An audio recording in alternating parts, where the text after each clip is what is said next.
Hey, welcome back, guys. You'll notice that I did a little shave action. I was getting a little out of control here, sitting in quarantine. Had to chop her down a little bit. Want to say thank you to one of my friends. I was using my phone straight up and down, so it was giving a sliver of video, and he said, "Hey, you stupid Viking, lay it to the side, and you'll get a little bit more wide of a view." So say thank you. On this little episode here, I'd like to talk about the amount of birds that we actually have in the United States, the different species, the wide variety of species we have in the United States.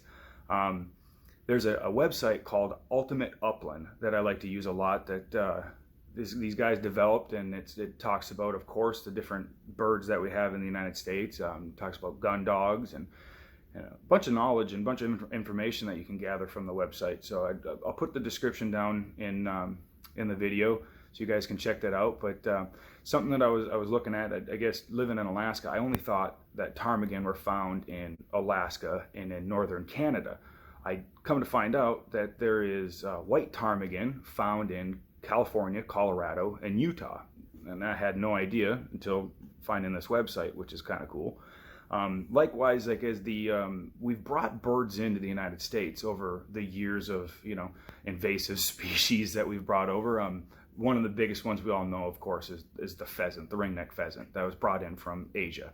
The chukar from, I believe it was Afghanistan, Uzbekistan area. I know it's Afghanistan's national bird, but that was brought in. Some other ones that are not so well known that have been brought in is something that's called the Himalayan snowcock. It was brought into, I want to say, northern Nevada, and I don't know exactly when it was brought in. You could do your research and find out, or I might put a little blurb in here after I do my research and find out. But it's a big bird. It's found at a really high elevation. You can do some YouTube searching on it. You can find some guys that have gone out there and hunted it. It seems like an extreme hunt.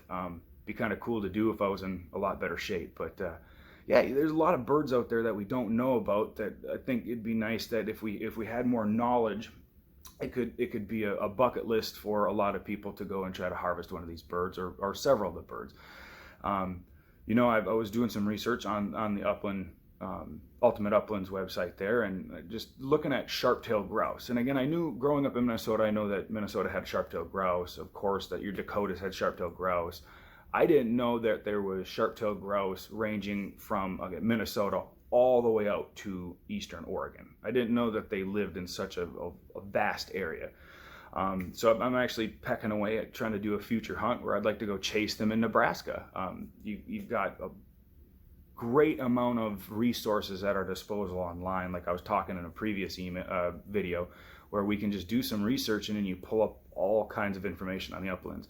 So take a look at this stuff. I'm sure you maybe know about it already, and I'm just blabbering on. But if you don't, I just gave you something else in your repertoire to use to look for different types of birds to chase during the fall season. So check it out, guys. Another one is Project Upland. I do a lot of searching on their website. They've got great articles on dog training and hunting stories, and it's another really good website. I enjoy checking theirs out. They've got podcasts if you're into that. I just really haven't got into the podcasting yet. My attention span's about that long. So, but if you're into the podcast, check them out. They're pretty cool. So yeah, just some more information for you guys to take a look at and do a little Googling and see what kind of birds we have in the United States. Hawaii is absolutely crazy. They've got green pheasants and gold pheasants and all kinds of just exotic birds that have been brought into their land over there, especially the Big Island. But yeah, I'll leave you guys with that. Keep it short, keep it sweet. Check it out. Let me know if you guys find it interesting. And thanks for watching.